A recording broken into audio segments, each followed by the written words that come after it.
Bahrain Grand Prix Sakir Circuit. Sirkuit Timur Tengah F1 pertama, di mana kita pertama kali balapan di sini tuh di tahun 2004. Menurut gue dari seluruh track Timur Tengah yang ada di F1, track ini sih yang paling gacor menurut gue dan lumayan underrated juga sebenarnya track ini. Secara layout, lumayan menantang dan bisa menyajikan balapan seru yang penuh dengan overtaking. Oke lah, karena hari ini sudah merupakan hari Rabu, jadi skuy kita ngopi dan bahas Munich Grand Prix Bahrain di Sakir.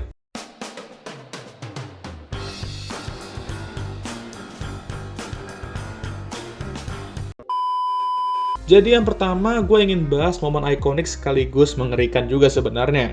Di tahun 2020, F1 balapan di Bahrain tuh di akhir tahun karena pandemi ya, dan penontonnya juga nol di track ya, nggak ada yang nonton. Jadi semua bakal menonton dari TV di rumahnya. Kita semua mengira balapan ini ya akan berjalan lumayan straightforward dengan mungkin ya drama-drama tipis lah. Tapi lap pertama membuat kita semua langsung jatuh terdiam. Ketika saat start, di belakang terjadi insiden antara Daniel Kvyat yang kaget ketika Romain Grosjean seketika mengarah ke mobilnya, dan itu membuat mobil Romain terpental, nabrak tembok, dan gile, gua inget banget pas nonton ini live dan mikir, what the, itu api gede banget, buset ya. Balapan pun langsung red flag, obviously ya.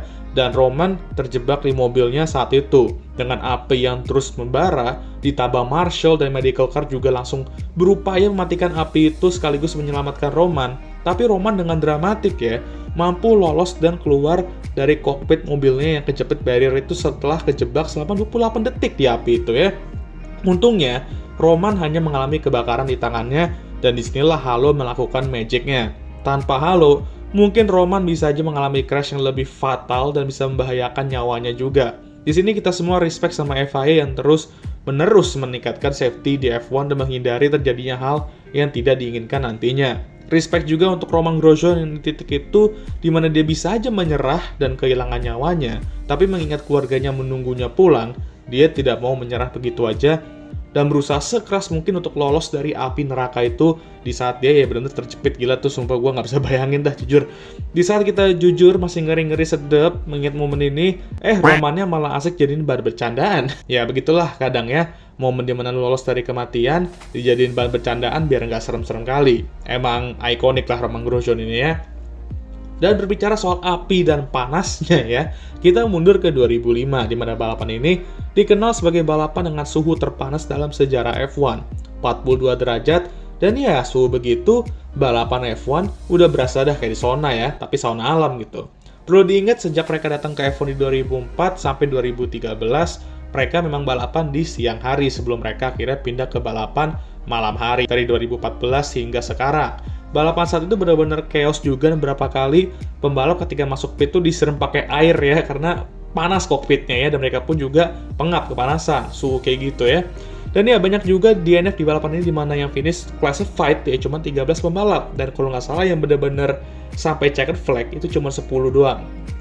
Fernando Alonso menang balapan ini dan meraih kemenangan mesin Renault yang ke-100 di F1. Dan nggak pakai lama langsung minum Coca-Cola dia setelah balapan ya. Emang edan sih pembalap F1 ini, fisik dan endurance mereka tuh nggak main-main. Makanya masih heran sama orang yang suka ngomong, kalian disuruh balapan F1 pun yakin gue pembalap lain udah selesai balapan, kalian masih di lap 1 mencoba untuk tidak spin, melebar, dan sebagainya. Dan gue yakin layar kalian udah teriak-teriak minta stop ya kan. Next kita ke 2022.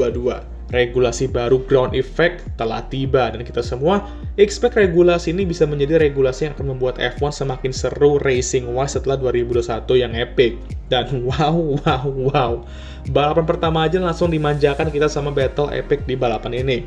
Charles Leclerc meraih pole di Ferrari-nya, dan juara dunia bertahan Max Verstappen di posisi kedua. Awal start masih santai, dan balapan pun juga masih berjalan dengan ya santai lah, ketika akhirnya duo Nothing, just an incident ini langsung memberikan kita aksi yang kita semua inginkan gitu ya. Mereka berduel keras, saling salip satu sama lain, dan ketika Max nyalip, Charles bermain pinter dan menggunakan DRS zone berikutnya untuk menyalipnya lagi. Selama 5-something lap lah mereka berduel untuk pimpinan balapan itu. Dan level mereka di sini juga benar-benar di atas pembalap lain ya di balapan ini. Sayang, Max Verstappen harus DNF ujung-ujungnya di akhir balapan karena masalah mobil. Tapi Charles Leclerc membuka era baru F1 dengan kemenangan untuk Ferrari juga. Nah, dari sini aja kita semua mengira bahwa ini tahunnya Ferrari, bukan? Bukan. Tapi setidaknya ini regulasi. Sukses ya kan? Kenapa screen-nya hitam BTW anyway? Next, kita ke momen ikonik lainnya yaitu untuk Ferrari di 2010. Dan uniknya, Bahrain di tahun ini menggunakan layout endurance mereka yang dimana lebih panjang ya layoutnya ya. Musim ini juga F1 dapat dikatakan lumayan gridnya mantep sih ya. Fernando Alonso di Ferrari, Jenson Button juara dunia bertahan di McLaren menciptakan All British lineup dengan Lewis Hamilton. Dan tentu yang paling besarnya ialah Mercedes hadir ke F1 sebagai tim pabrikan. Dan mereka mengambil legenda Jordan dan 7 kali juara dunia yaitu Michael Schumacher yang balik dari pensiun. Dan tentu saja lineup Red Bull yang sudah terbukti kuat dari musim lalu. Seb meraih pole dan sebenarnya memimpin seluruh lap sebelum akhirnya mengalami masalah power yang membuatnya perlahan turun disalip sama dua Ferrari dan Lewis Hamilton sampai akhir balapan. Fernando Alonso yang menjalani debutnya bersama Ferrari langsung meraih kemenangan pertamanya di sini berseragam merah dan menjadi pembalap ke-6 dalam sejarah F1 yang langsung menang balapan pertamanya bersama Ferrari. Dan di sini pun kita semua mengira akhirnya kita akan berjaya dengan Fernando Alonso, kata para tifosi, dan Ferrari nggak perlu menunggu lebih lama lagi untuk akhirnya buka puas. Sudahlah, lebih baik gue diem. Emang jangan menang di Bahrain sebagai pembalap pembuka cuy Ferrari kalau menjadi juara dunia ya kayaknya. Dan last, dan ini adalah momen terikonik ketika kita bicarakan Bahrain Grand Prix.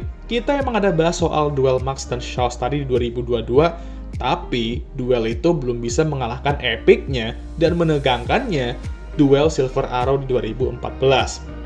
Nah, 2014 regulasi baru di bagian mesin dimana sudah V6 hybrid ya. Dan seperti yang gue suka bilang, ini dapat dikatakan merupakan tahun dimana kita pindah ke F1 di universe lain. Saking beda dan anehnya regulasi ini dibandingkan regulasi sebelumnya. Dan regulasi ini dominasi oleh Mercedes.